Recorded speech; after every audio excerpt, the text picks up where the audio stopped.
Normal delivery ஆகிறப்போ எல்லாருமே குழந்தை பிறக்கிறது தான் இருக்கிறதுலே பெயின்ஃபுல்லான விஷயம். அது முடிஞ்சிருச்சுன்னா முடிஞ்சது அப்படின்னு நினச்சி ரிலாக்ஸ் ஆயிடலாம்னு நினைக்கிறாங்க. பட் ரிமெம்பர், குழந்தை பிறந்ததுக்கப்புறம் பிளசண்டா அப்படின்ற ஒரு ஆர்கன் வெளியில் வரணும். அது குழந்தை பிறந்து ஒரு 5 மினிட்ஸ்லேயோ 7 மினிட்ஸ்லேயோ வரும். மேக்ஸிமம் 40-45 மினிட்ஸ்க்குள்ளார பிளசண்டா தானாக வெளியில் வந்துடும். அந்த மாதிரி வர்றப்போ, அதுவும் ஒரு கன்ட்ராக்ஷன் பெயின் மாதிரி, ஒரு சிவியர் அந்த குழந்தை வெளியில வரப்போ எப்படி டைட் ஆகி, ஒரு 30 to 40 செகண்ட்ஸ்க்கு சிவியர் பெயின் வந்து தான் அது வெளியில வரும்.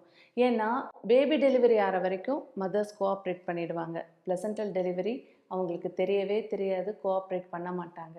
ஸோ, பிளசன்டா அப்படின்றது நஞ்சுக்கொடி. நம்ம எல்லாருக்குமே தெரியும். அதுதான் வந்து குழந்தைக்கு தேவையான உணவு, தேவையான ஆக்ஸிஜன் எல்லாம் மதர் கிட்ட இருந்து பேபிக்கு டிரான்ஸ்போர்ட் பண்ற ஒரு முக்கியமான ஆர்கன்.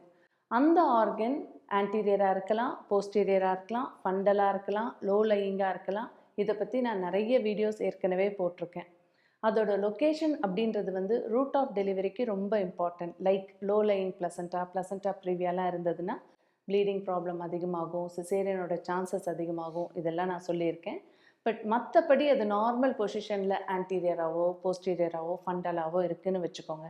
உங்களுக்கும் நல்லபடியாக நார்மல் டெலிவரி ஆயிடுச்சு அப்படின்னா உடனே மதர்ஸ் ரிலாக்ஸ் ஆகிடுவாங்க. அப்பா குழந்தை வெளியில் வந்துருச்சு, குழந்தை அழுதுருச்சு, அவ்வளோதானே. ஆனால் அந்த குழந்தை டெலிவரி ஆகி ஒரு 10 மினிட்ஸில் இன்னொரு பெயின் சிவியராக வரப்போ பயந்துருவாங்க, கோஆப்ரேட்டே பண்ண மாட்டாங்க, ப்ளசண்ட்டாக வெளியில் வர வரைக்கும் வெயிட் பண்ண மாட்டாங்க, சத்தம் போடுவாங்க. ஸோ ரிமெம்பர், குழந்தை வந்ததுக்கப்புறம் ஒரு 10 மினிட்ஸில் இன்னொரு பெயின் வந்து ப்ளசண்டா அப்படின்ற ஆர்கன் வெளியில் வரும்.